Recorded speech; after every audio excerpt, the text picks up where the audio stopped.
We were told that when we had a president, we'd see a giant global political figure, the man that would be the political leader for 500 million people, the man that would represent all of us on the world stage, the man whose job was so important that, of course, you're paid more than President Obama.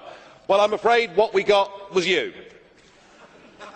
And I'm sorry, but after that performance earlier that you gave, and I don't want to be rude, but you know, really, you have the charisma of a damp rag and the appearance of a low-grade bank clerk.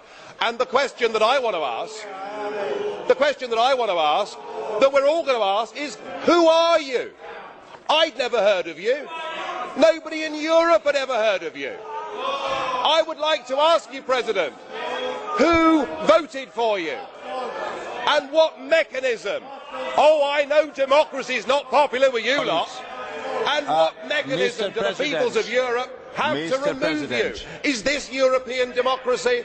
Well, I sense, though, that you're competent and capable and dangerous, and I have no doubt that it's your intention to be the quiet assassin of European democracy and of the European nation states. You appear to have a loathing for the very concept of the existence of nation states. Perhaps that's because you come from Belgium, which of course is pretty much a non-country. But since you took over, we've seen Greece reduced to nothing more than a protectorate.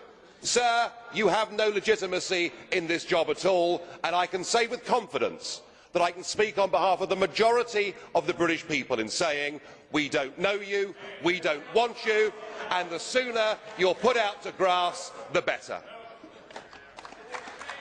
Well, as you said, Mr. President, you wouldn't like to be rude, and I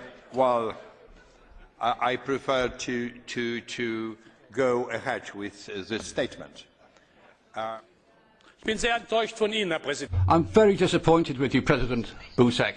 It is not acceptable that in this Parliament a group chairman not only criticises the President of the Council, but calls him a wet rag.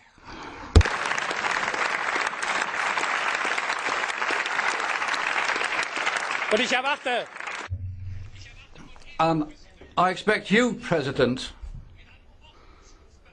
to call this person to order.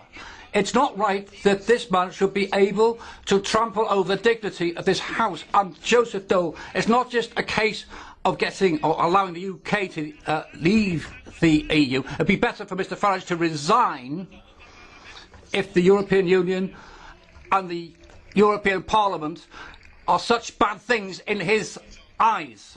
Thank you, President. Just as I have said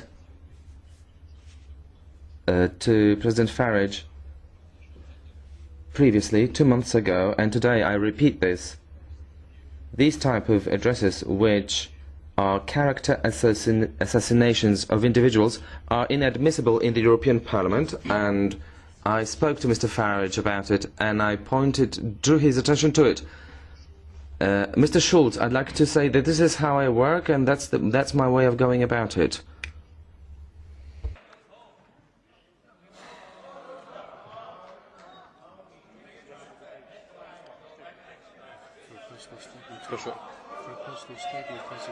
Is it personal statement? At the end of the debate.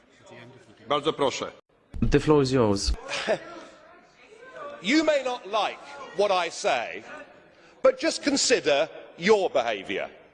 You, after the Irish people in a referendum voted no, said that our group had opened, by supporting the no vote, that we'd opened the door to fascism.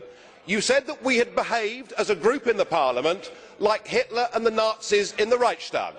We've been called by Danny Cohn-Bendit mentally weak. You know, it has to be, it can't be one way. It is not personal statement. Mr. President Farage, it is not personal statement. I am very sorry, it was not personal statement. We must keep order and all the regulations of our Parliament.